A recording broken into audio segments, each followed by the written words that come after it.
Now, speaking of misunderestimation, last week, or late last week, President Trump issued a tweet accusing President Xi Jinping, Russian President Vladimir Putin, and North Korean potentate Kim Jong-un of conspiring against him at the Shanghai conference. I love it.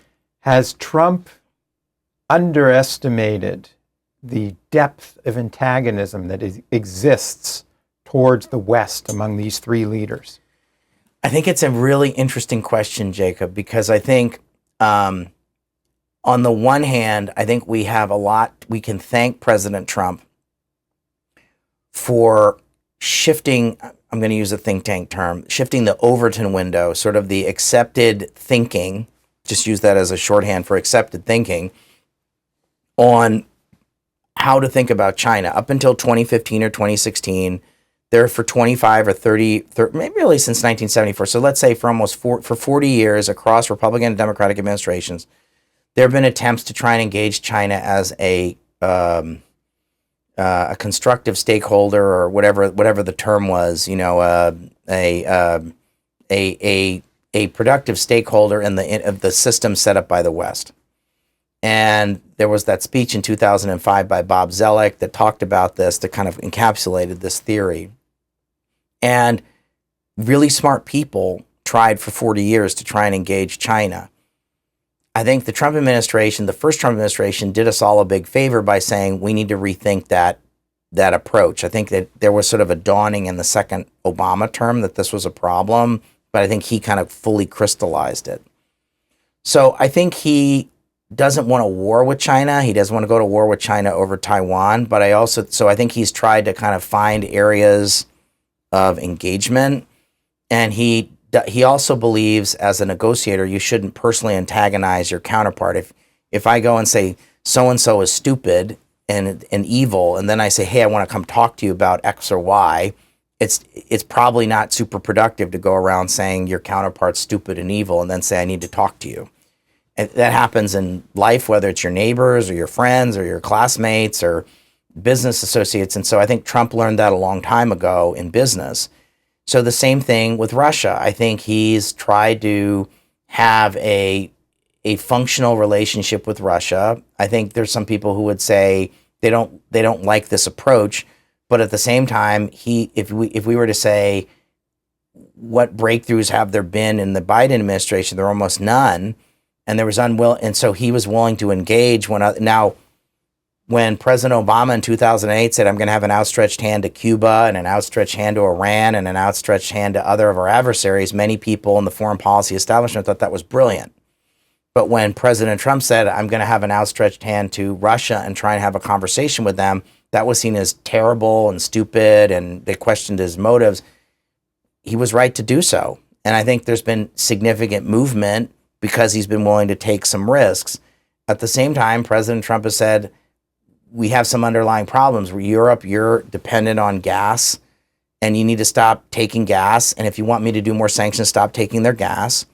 Second, you need to spend more on your own defense. And this is your problem. You need to get Ukraine into the European Union. We'll be your backstop, but you need to step up across a number of different fronts. We're not going to do this for you.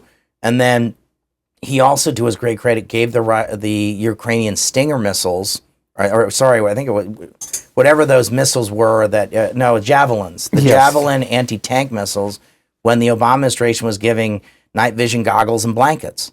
And so the reason the Ukrainians were able to stop the invasion of Kiev were the javelins.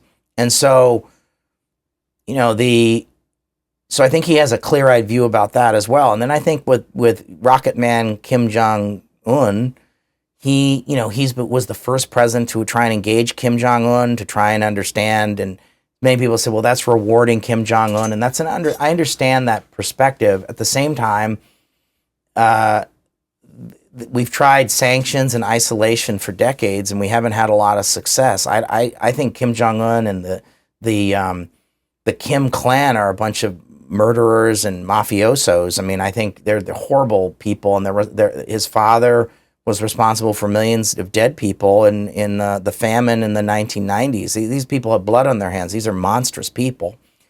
But at the same time, they've got nuclear weapons and they've got hundreds or thousands of artillery pieces pointed at Seoul. So we have to think about, okay, well, how do we manage that? And the Chinese basically use the North Koreans as some sort of a proxy. Yeah, as a buffer. Et cetera. So I think he's got enough. Now, I don't know. I haven't seen there's some talk about a new national national defense strategy, and and then there's at some point there'll be a national strategic, whatever it's called, the NSS or whatever it's called. And so those two documents, I think, will be revelatory of how his thinking. The first one in 2017 was, I think, a major watershed paper, the National Security Strategy of 2017, which talked about great power competition and framed the challenges as such. And so I hope that there'll be recognition that we're still in an age of great power competition. And I think that's enough to sort of say that he's clear-eyed about the problem. I don't think we can just defend the Western Hemisphere, and I don't think that should be our only focus.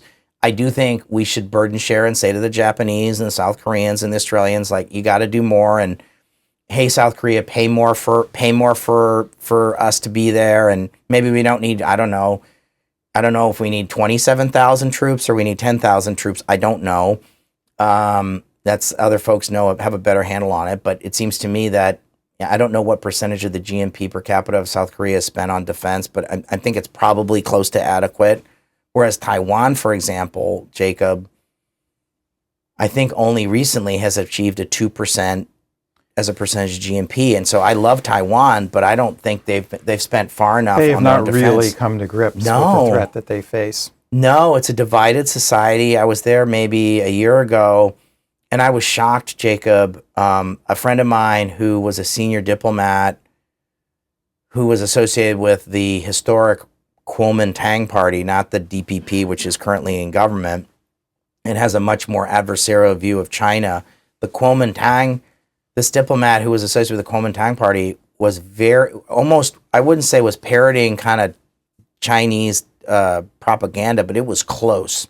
It was shocking. This is a person who's served in the United States multiple times, has family living in the U.S. I don't know what Kool-Aid he was drinking, but it was the wrong flavor of Kool-Aid. So it's a divided society. They have to understand that the seriousness of the threat. They have to be able to spend enough on their own defense. My understanding is that some of the military folks have wanted shiny toys as opposed to some of the more boring stuff that you'd actually need to defend the island. And then they haven't, up until now, for many decades, haven't had a draft. And so now they have to get back into the draft business. They don't have a draft as of today. It's supposed to kick in, I don't know, 6 or 12 or 18 months from now. Seems to me that's a little bit on the slow side. Final question. Yeah. Mr. Trump is heading towards the 1-year mark of his second term presidency. How do you think it's going to look? What kind of marks do you give him? I give him an A-. I think the president has been, I think he's achieved significant things, whether it's significant movement, whether it has to do with Ukraine, getting the Europeans to pay for more of their own defense and to take seriously these issues of energy security. I think his focus on our own being the United States being an energy superpower is a net positive for the world. It changes the global calculus for everybody. I think his push by his folks in the administration on trying to strengthen the defense industrial base has been very important. I think having a rethink of our trade relationships, having a disruption has been an important contribution. I think the conversations are still ongoing, but I think I'm optimistic we're going to have a different kind of a conversation about trade in the future. And I think he's shifted the conversation in a different way. And I think I think it's for the positive. I think he's been a great friend of Israel. He's been a reliable friend to Taiwan. He's been ultimately a good friend to Ukraine, but he's also said, I'll be a friend to Ukraine, but I need other people to step up. And I'm not going to close the door on trying to have negotiations with Russia, because ultimately you have to negotiate with Russia. Everyone says this. And so he's probably the only interlocutor that can do it. And in the Western Hemisphere, He's had frank conversations with many of our neighbors, and I think that I think he's also put attention on things that haven't gotten enough attention. I love Canada, but Canada has not spent enough on its own defense for decades, at least for 25 years. So if Canada wants to be taken seriously, and I think it's a great country and they're our great ally and friends, they need to do a lot more on their own defense. So I think he's shaken the global system. I think overall, I think it's been a constructive wake-up call in many areas. So I'm optimistic. I think this is going to be a great 4 years, and I think I give him high marks for having put a lot of things on the table and shaken up the global system. I think largely to the good. Well, it's always good to end on a positive note. Thank you, Dan.